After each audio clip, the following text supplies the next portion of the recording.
You are listening to I Am Refocused Radio with your host, Shamaya Reed. This show is designed to inspire you to live your purpose and regain your focus. And now, here's your host, Shamaya Reed. Welcome back to I Am Refocused Radio. We are back again, and we have another amazing show. We have a special guest today. His name is Jeff Wetherhold. He is a seasoned change consultant with over 2 decades of experience helping mission-driven organizations navigate transformation without losing sight of their humanity. As the founder of MI for Health, Jeff, he draws not just behavior science, but also motivational interviewing and proven communication strategies that will help you and your team not just be guided for a great cause, but from the opportunity of growth. Because without growth, there's no way you're going to hit the next level. And we're going to have an awesome show today. We're going to have him share his backstory and also his work. He has touched healthcare, higher education, and public service, equipping thousands of professionals like yourself for tuning into this show. So without further ado, let me land the plane. Welcome to the show, Jeff. How you doing, man? I'm doing really well, Shamaya. How are you? Doing awesome, man. And, you know, I tell people all the time, people think I've been doing this for since 2017, that I don't ever get nervous. No, it is part of my gig because wise men told me, when you're nervous, you care. So, man, thank you for making me nervous. I had to make sure I got a good intro for you, man. So you have a lot on your resume, so I want to do some honor for that. So before we do that, man, appreciate you being here on Friday, man. Before we get into the business side of things, what motivates you, man, to keep doing what you're doing? I am motivated to keep doing what I'm doing because I know how many people are out there working themselves to the bone to try to help others, and how much of that effort doesn't come through. How much of it gets lost in well-intentioned, as they are, but misguided efforts to change the way that groups and organizations interact with one another and with the people they're trying to reach. And it breaks my heart to see the amount of effort that people put into their work that doesn't translate to impact on their clients, on their communities, on their peers, on themselves. So I want to help more of that break through. I want to help more people create more impact through their work. And I know that a critical part of that is helping people pursue change and lead others to change in more evidence-driven ways. I'm glad I asked that question because you kind of, it's almost like you read my notes, because I want to ask that because I felt like you were going to say the word change. So that prompts the perfect question I want to start officially for getting to business is, what do people most often misunderstand about change and how it works? I work largely with organizations and teams, and in those settings, the most common misunderstanding that we have about change is that if you have the right plan or the right model, it's going to happen. That is going to lead to change, and that what's keeping you from realizing change is not having that model. We know that this is absolutely false. We have traditionally taught organizations and groups to change by focusing on what I often term the technical side of the work, how we plan, how we structure it, how we assign roles, how we measure where we're going and whether or not we're on track.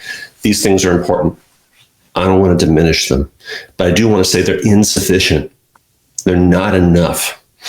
And we know this from the statistics on how well this works. 88% of organizational change efforts fail to produce any lasting results. 88%. When you talk to people about how change goes in their organizations and their groups and their communities, you can see the hopelessness on their faces often. And it's easy to dismiss it as pessimism. It's not pessimism, it's realism if this isn't working 88% of the time. We also know an awful lot about what's missing because there's really good research out there on what people ask for and where they say that change falls short. There's a research organization here in the US called ProSci that does a lot of really high quality surveys and research on this topic. And when they ask people what's missing. What do they need? They talk about a lack of awareness of change. They talk about support, buy-in. They talk about managing the people side of change and the cultures that they work in. These obstacles are largely relational or conversational. They're not asking for help making a plan or understanding a plan. They're asking for help talking to other people about change and understanding people's reasons for change. And we owe them those skills. They're practically begging for them. We train people how to think about and plan for change, but we never teach them how to speak to it. And plans don't change people. Conversations do.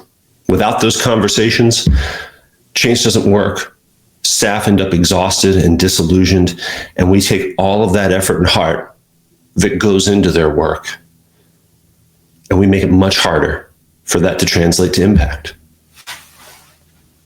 When you look at teams and individuals who don't see how change can work for them, that is part of the conversation piece that you're talking about when there's a disconnection there. How do you typically see from your experience how they respond and how they can approach that better? So a lot of my work is grounded in a discipline called Motivational Interviewing, or MI. Is that something that you're familiar with already? No, break it down for me, man. Okay. So MI was developed about 40 some years ago to help professionals in mental health and recovery settings work with their clients to help them achieve goals that were meaningful to them, important to them. And a lot of people still look at MI as something that's relevant in mental health or recovering settings, or that's only relevant when working with clients. But in the decades since that approach has been developed, we have built up a massive body of evidence, 2,500 plus randomized clinical trials and counting, for how MI works in fields as diverse as leadership and organizational change, athletics coaching, pastoral care, dentistry, and yes, mental health and recovery settings. We know that these skills and approaches can have an impact across a broad range of areas, but we need to get better at translating them for those groups. Our reach as trainers and coaches and professionals has not kept pace with the evidence for how effective this work can be. So that's the foundation on which the conversational approaches that I teach are built. And the first thing that I work with people to do is to listen for ambivalence. So when I use that word, one of the core tenets of MI is that we are all ambivalent about change. We have reasons that we want to consider change, and we have reasons that we don't. And those reasons coexist. They're in flux over time. What I love about this is it gets us past this harmful notion that everybody's got a fixed attitude, this compulsion that we have to reduce it to a binary. You're with me or against me. You're for this or against this. When we approach change that way, the work is impossible, because we have to convince someone to let go of all their reasons and embrace all of ours. I've never actually seen that happen. I don't think that that's the way change works. I know that from my experience, it's not. When we approach people's attitudes toward change as attitudes of ambivalence, then we have the option to turn up the volume on the reasons they already have the change, or to turn down the volume on the reasons that they have to consider not changing. And there are many paths forward. We can tune into some of those if they're not open to discussing others. We can pivot to a different strategy if our first guess for how it's going to go isn't working. But the first thing that we have to do is believe that that ambivalence exists. We listen for that as what we often call change talk and sustain talk. Change talk is just someone's argument for change in their own words. And sustain talk is their argument for against change in their own words. We always hear both change and sustain talk in a conversation. Often we hear them in the same sentence. I should make this a priority, but I don't see that happening right now. I should go for a run today, but it's raining. When we learn to listen for these, we can then make decisions about how we amplify them. And in that respect, we are little amplifiers. We amplify what others give us. And that is one of the most fundamental components of helping them change for their own reasons, on their own terms. It's offering back, reflecting often, their own reasons to consider change in a way that will help them focus on those. We have this saying in MI that I write down and reflect on every day, that we learn what we think as we hear ourselves speak.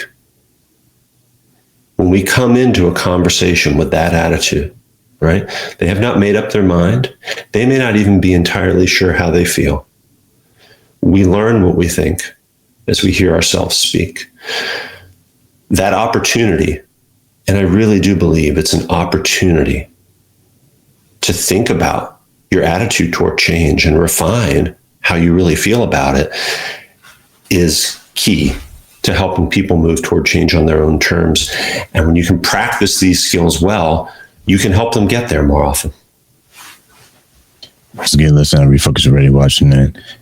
And today, talking to our guest today, Jeff Wetherhold. And we mentioned earlier in the intro about helping organizations navigate their transformation without losing sight of their humanity. I think that's a good point to dive into next, because to your point, some people listen to understand while others listen to respond.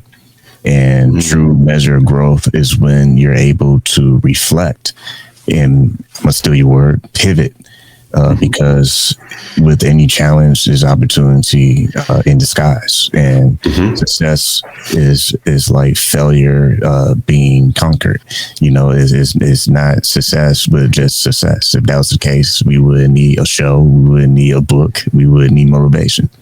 But what you're saying is indicator that we have opportunity to navigate those tricky conversations or disagreements and rise to the top with each other. That's absolutely right. And I love that you sort of called out that impulse to think about what you're going to say next or how you're going to respond when you're listening. I have those moments all the time. I don't think I'm alone. I think a lot of people have the experience of knowing they should be listening, but they're just thinking about what they're going to say next. I used to beat myself up over that a lot. And at some point I came to recognize I don't think it's ever going to go away from me. What helped was to change the way I speak to people. When I learned to speak to people using more reflection, I had to listen. I didn't have a choice. I needed what they were going to give me. And that helped make me a better listener. So sometimes I have people come to me and say, can you just make me a better listener? Or can you just tell me what to say? And I'd like to think that I can help with either of those things. But the truth is, they reinforce each other. The way we talk to people changes the way we listen, and the way we listen changes the way we talk to them. And once you start to realize the benefits of that virtuous cycle, it can have a really profound impact on what you can do for others and what you can do for yourself to make these conversations manageable. It's funny you say that, because I remember back in the day, I'm not that old, but I'm old enough to be kind of old. And I was in community college in Ann Arbor, Michigan. I had a jazz instructor, and in the class, he talked about the call and response in jazz music. You know, the instrument, it does this little call melody, and then another instrument, it responds to that. But what makes the song amazing in the genre of jazz is how each member in the band creates room. So when you create pockets, you know, that's very powerful, because if you just kind of bulldozer your way through and just call the space, if you will, then it diminishes the art. Yeah, that's a great comparison. I love improvisational music, and I will sometimes have people tell me that, oh, it's just people making noise. It's just people making it up as they go along. For me, when I learned to understand how much skill there is in being able and ready to respond, and being able and ready, in your words, to make space for others to make themselves better. Once I learned to listen for that, it was tough to unhear it. And it really made me gravitate toward improvisational music a lot. So That's a really meaningful comparison. That lands really well with me. And it sets up the next question. It's like you've been in my notes today or something, but you train I said in the intro, you train thousands of professionals. What's the single most powerful shift that you've been able to witness happen in people's lives once they begin to start using these tools and understand the meaning behind these tools? Yeah. Oh my, that's a great question. I mean, that experience of changing how you listen is an early step. We talked about that earlier, and that's really helpful. The next skill that I often work with people to help them build is to be able to reflect. And we know in MI that asking too many questions does harm to someone else's ability to change. We actually want to replace questions in many cases with reflections. We offer back our own lens on what we've heard in a way that will encourage someone to build on it. And that doesn't just have to be simply repeating what we've heard. When people first learn that, they often talk a lot. They think, oh, you're asking me to reflect. I have to reflect in paragraphs. And what's nice about that for me is that there's always something profound in those paragraphs. They're offering too much. They're saying too much. That's okay. I did it myself when I was first learning this. But I don't have to give them what they need. It's in there. What I have to teach them is to recognize it and be confident enough in themselves, to have enough faith in themselves to speak less and to learn to listen for what they're already offering that's going to have an immense impact on the other person. And to offer that and to pause, to leave space, to let that land instead of talking over it. I'm sure it can be helpful when I offer someone examples of what they could reflect back, but what I could offer does not hold a candle to what they make themselves, to what they will respond with themselves. Both because it's going to mean more to them, and it should, but also because there's no script when we're having these conversations. They can't hit the pause button and like consult my worksheet on how they're supposed to respond. That's them. And in those moments, they realize, I can do this. You're not teaching me to do something wholly new. You're teaching me to focus on something that I can already do that I didn't recognize, or maybe I didn't have enough faith in. And that can lead to some pretty emotional moments. Often positive, sometimes negative. I'll have, people get to a place where they wonder, why have I been, having so many conversations the wrong way for so long? How much damage have I done? And you have to help people through that. But getting to that place and recognizing it's not about what some person walks into a room or a Zoom and hands you and learning to repeat that. It's about what you learn to appreciate in yourself and offer back and value in yourself. Those are the things that have a real impact. And those are the things where when people see it, I can see it land in ways that are a lot more meaningful and emotional, and for me, a lot more gratifying. Again, listen and watching Refocused Radio, talking to our guest today, Jeff Wetherhold. I want to pick up on the key word you said, value.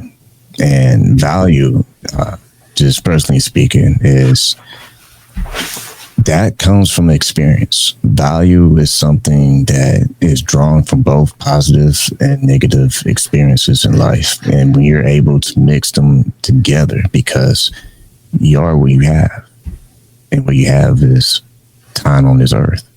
So everyone has a story, everyone has their ups and downs, how you got into your career, how you started your business, how you started whatever. The point is, you started. But my thing I'm going to do to land the plane is, everyone put your finger in the air. What do you have? You have your own fingerprint. It's unique. That's what makes you different, because everyone's taken. So for you, I'm going to throw the ball in your court again. Why is it so important for people to understand the worth of the value that they have to offer in their space? That's what's going to help you connect with people. Repeating someone else's words, giving something that you just picked up from someone else, they aren't going to connect with people in the same way that something that is authentic and unique will. we, by and large, have very good noses for when someone's being inauthentic. I think most people have that.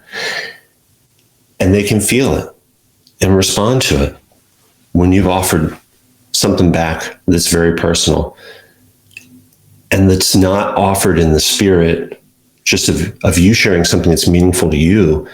It's offered in the spirit of strengthening the way they already feel about themselves or about something that they're part of. So nothing I can give a learner, a trainee, or anyone who's listening to this is going to be more meaningful or have a greater impact on that other person than what you learn to find in yourself. And yet there is a discipline to finding that and to trusting that. It is a discipline that is heavily dependent on practice, because this is really easy stuff to hear and smile and nod to and say, yep, sounds right. That's what I do. And then you sit down in a conversation and it's not what kind of happens. It's not what comes out. And the real work, the work of coaching often is getting people to a place where it's not just about understanding what the right thing would be to do, but knowing how to respond in the moment. Right? In that respect, it's not a whole lot different from the way we think about coaching for like any physical discipline or sport, right? Lots of people know how to play baseball. It doesn't mean they all know how to play it well. Lots of people know how you should shoot a basketball. They aren't all good shooters. It's practice. And that practice is hard and it's humbling, but it's what ultimately gets you to a place where you see the immense rewards that can come out of this, but also where you see the value that you have to contribute that no one else could give you. I like the sports comparison because, to push that further along, anybody can have a microphone. Anybody can hold a basketball. Anybody can wear a jersey. Anybody can, you fill in the blank. But what makes you different is, like you said, what you do in the moment. That's right. And what's very interesting is I had a guy who was on the show in the barbershop days. He was an Air Force guy. Man, he said, no one cares about the day you're born or the day you die. They care about the dash. What did you do? Because whatever you did, it's going to either have an impact or it's not. Yeah. So the moment is powerful. Is you only get it once and then it moves on to the next. You don't get to replay your life and say, you know what, let me go back 5 days ago at 5 p.m. Right. And let's see if I can do that one more time. No, you only have one shot, man. No pun intended, but you only got one. You only have one chance, man. Yeah, it's true. And the way in professional settings and organizations, like the ways in which we work with one another, and certainly the ways in which we teach people how to change, how to achieve change, they make it harder. They don't often bring in this conversational and relational side, which is essential. But also, I think it's worth acknowledging, we live, eat, sleep, and breathe a culture that incents us to form strong opinions very quickly and to hold on to those very firmly. And when we learn to give people that opportunity, and I did say earlier, it's an opportunity to me to hear themselves speak. One of the things we learn is how little time they've often had to consider how they really feel about something. How few people have given them the opportunity, that space that we all need, I need, to understand how I feel and how much can be learned from that. So it's a hard thing to do under any circumstance, but I do have to appreciate that, like, I'm swimming against the current when I go into organizations that think about this work in a traditional way, but I'm also swimming against the current in a lot of ways in the culture within which we operate right now. And yet, from where I sit, that just makes this all the more necessary. We have got to find better ways to connect with others who feel differently about change than we do. I fear for us if we don't, if we can't find ways to be better stewards of one another and of the effort that we put into our work. But it is possible. My last question. It is possible. My last question before we sign off is, you work across healthcare, education, and public service. What common lessons have you seen carry across all those sectors when it comes to creating change? How little time and resource people have received to help them think about these conversations. I would love to walk into organizations that already appreciated the value of how they speak to one another about change. But the truth is that doesn't happen very often. I'm not trying to offer them a solution to a problem that they recognize in most cases. They've been taught to devalue this. They've been taught that the way you speak to one another about change doesn't matter, that it's not worthy of the kind of discipline or consideration that we would devote to so many other skills that we know are important in our work. So the first thing that I often have to do is make a case for why this deserves your effort. And there's a really strong business case to be made for how much time you're wasting rehashing the same failed approaches to conversations about change that have gotten you to exactly where you are.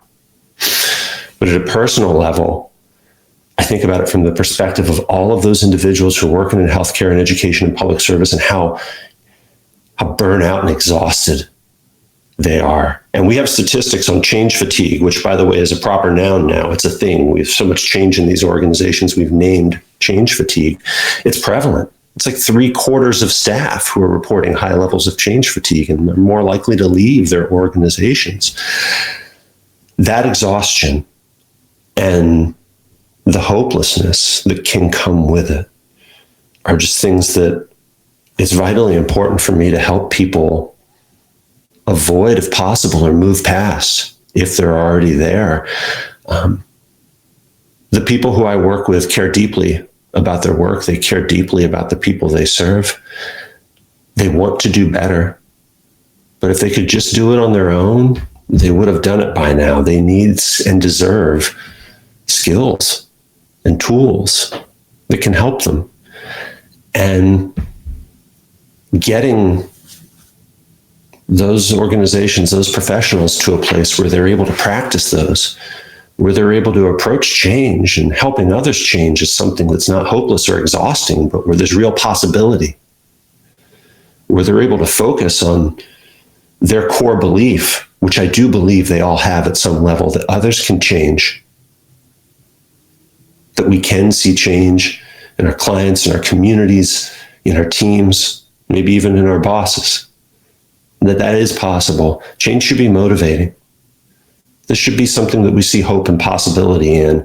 And that's something that is a common need across all of those sectors where I focused a lot of my work. Once again, listen, on Refocused Radio, watching this online, talking to our guest today, Jeff Wetherhold. Last thing I would say is I got to get you to plug your website, man, before we really go out. If someone's listening to this and they're like, man, I want to check out what he does, any resources he may have, what's the best way to stay in touch? Absolutely. You can find me at jeffwetherhold.com. You can find me on LinkedIn at Jeff Wetherhold. If you're interested in my healthcare work specifically, you can go to miforhealth.com. And for anyone who's listening, I'm open to a conversation about how you can make this work for you. I have the time to talk to you. I have an opportunity to learn from you. And I hope that you have something to take away from this work. So if you're listening to this and you think maybe that's for me, or you listen to this and you think, maybe I'm not so sure, but I want to check my skepticism about this work, please reach out. Let's talk. Let's learn more about how these approaches can work and help people like you and organizations like yours. But like always, this was like a master class. I know, audience, I say that a lot, but it truly is, man. It's fortunate to be in this position, to be a sponge and have people like you be on the show and not just give people the blueprint of what has been working for your life, but also help them find their own personal blueprint that will help them with their own personal life. So with that, I want to say to Jeff, thank you for your time, man.